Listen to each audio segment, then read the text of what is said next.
ऋषिकंड वाला श्मशान में जब महर्षि दधीचि के मांसपिंड का दाह संस्कार हो रहा था तो उनकी पत्नी अपने पति का वियोग सहन नहीं कर पाए और पास में ही स्थित विशाल पीपल वृक्ष के कोटर में 3 वर्ष के बालक को रख स्वयं चिता में बैठकर सती हो गईं।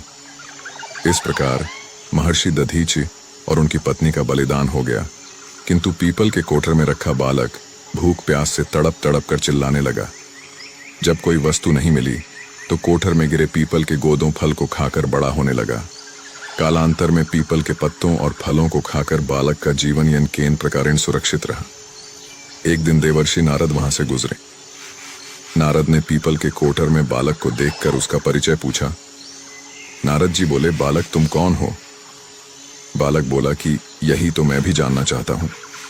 नारद जी ने कहा कि तुम्हारे जनक कौन है? बालक ने कहा कि यही तो मैं जानना चाहता हूं। तब नारद जी ने ध्यान धर देखा। नारद ने आश्चर्यचकित हो बताया कि हे बालक, तुम महान दानी महर्षि दधीचि के पुत्र हो। तुम्हारे पिता की अस्थियों का वज्र बनाकर ही देवताओं ने असुरों पर विजय पाई थी।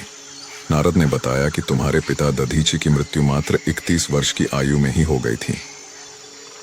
बालक ने पूछा, मेरे पिता की अकाल मृत्यु का कारण क्या था? नारद जी ने कहा कि तुम्हारे पिता पर शनिदेव की महादशा थी। बालक ने पूछा कि मेरे ऊपर आई विपत्ति का कारण क्या था? नारद जी ने बताया, शनिदेव की महादशा। इतना बताकर देवर्षि नारद ने पीपल के पत्तों और गोदों को खाकर जीने वाले बालक का नाम पिप्पलाद रखा और उसे दीक्षित किया। नारद के जाने के बाद बालक पिप्पलाद ने नारद के बताए अनुसार ब्रह्मा जी की घोर तपस्या कर उन्हें प्रसन्न किया। ब्रह्मा जी ने जब बालक पिप्पलाद से वर मांगने को कहा तो पिप्पलाद ने अपनी दृष्टि मात्र से किसी भी वस्तु को जलाने की शक्ति मांगी।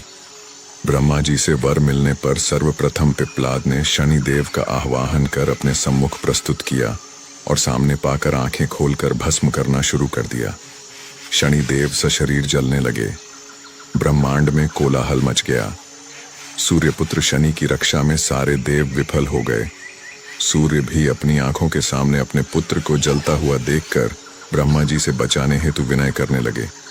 अंततः ब्रह्मा जी स्वयं पिप्पलाद के सम्मुख पधारे और शनिदेव को छोड़ने की बात कही, किंतु पिप्पलाद तैयार नहीं हुए। ब्रह्मा जी ने एक के बदले 2 वर मांगने की बात कही। तब पिप्पलाद ने खुश होकर निम्नवत 2 वरदान मांगे। एक, जन्म से 5 वर्ष तक किसी भी बालक की कुंडली में शनि का स्थान नहीं होगा, जिससे कोई और बालक मेरे जैसा अनाथ न हो। दूसरा, मुझ अनाथ को शरण पीपल वृक्ष ने दी है, अतः जो भी व्यक्ति सूर्योदय के पूर्व पीपल वृक्ष पर जल चढ़ाएगा उस पर शनि की महादशा का असर नहीं होगा। ब्रह्मा जी ने तथास्तु कह वरदान दिया।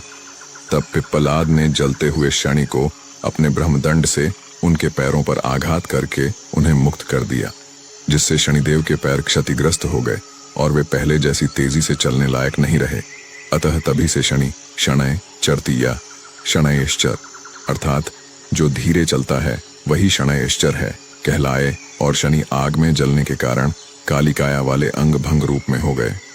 संप्रति शनि की काली मूर्ति और पीपल वृक्ष की पूजा का यही धार्मिक हेतु है।